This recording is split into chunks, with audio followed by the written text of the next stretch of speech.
CPM మొదటి తరం నాయకుడు పశ్చిమ బెంగాల్ పూర్వ ముఖ్యమంత్రి జ్యోతి బసు ఆదర్శమూర్తి అని సిఐటియు నేతలు పలువురు కొనియాడారు. జ్యోతి బసు 15వ వర్ధంతి కార్యక్రమం విశాఖ జిల్లా సిఐటియు కార్యాలయంలో జరిగింది.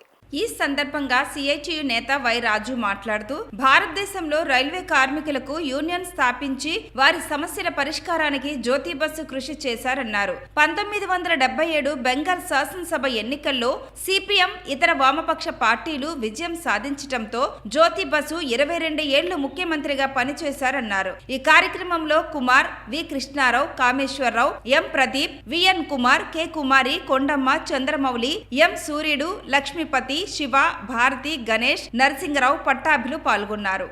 ఈరోజు కామ్రేడ్ జ్యోతి బసు గారి వర్ధంతి జరుపుకున్నారు. దేశవ్యాప్తంగా ఈరోజు ఆయన యొక్క దేశానికి చేసిన సేవలు, బెంగాల్లో ఎక్కువ కాలం పాలించిన ముఖ్యమంత్రిగా దేశ ప్రజలందరూ కూడా పెద్ద ఎత్తున ఆయన్ని గౌరవిస్తారు. ఆయన్ని ఈరోజు దేశవ్యాప్తంగా ఈ వర్ధంతి జరిపి స్మరించుకుంటారంటే ఆయన ఎంత గొప్ప వ్యక్తో మనకు అర్థమవుతుంది. బెంగాల్లో ముఖ్యంగా గ్రామీణ ప్రాంతాల యొక్క అభివృద్ధి కోసం రైతుల యొక్క జీవితాలు బాగు చేయడం కోసం కొన్ని లక్షల ఎకరాల భూమిని రైతులకు పంచడం జరిగింది.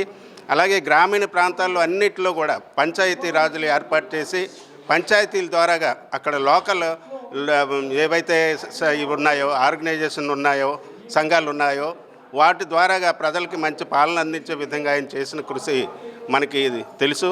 అయితే ఆయనకి ప్రధానమంత్రి పదవి వచ్చే అవకాశం వచ్చినప్పుడు కూడా దాన్ని పార్టీ నిర్ణయం మేరకు ఆయన తృణప్రాయంగా వదిలేయడం జరిగింది. ఆయనకి ఎన్నో అవకాశాలు వచ్చినప్పటికీ కూడా ఆయన కమ్యూనిస్ట్ పార్టీ యొక్క సిద్ధాంతం కోసం నిలబడిన వ్యక్తి.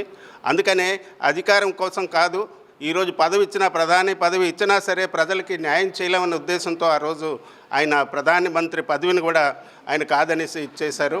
అటువంటి వ్యక్తి ఆయన యొక్క పోరాటాలు, ఆశయాలు ముందుకు తీసుకెళ్లేందుకు ప్రజలందరూ కృషి చేయాలి. మేము కూడా కృషి చేస్తామనేసి సందర్భాన్ని తెలియజేస్తున్నాం.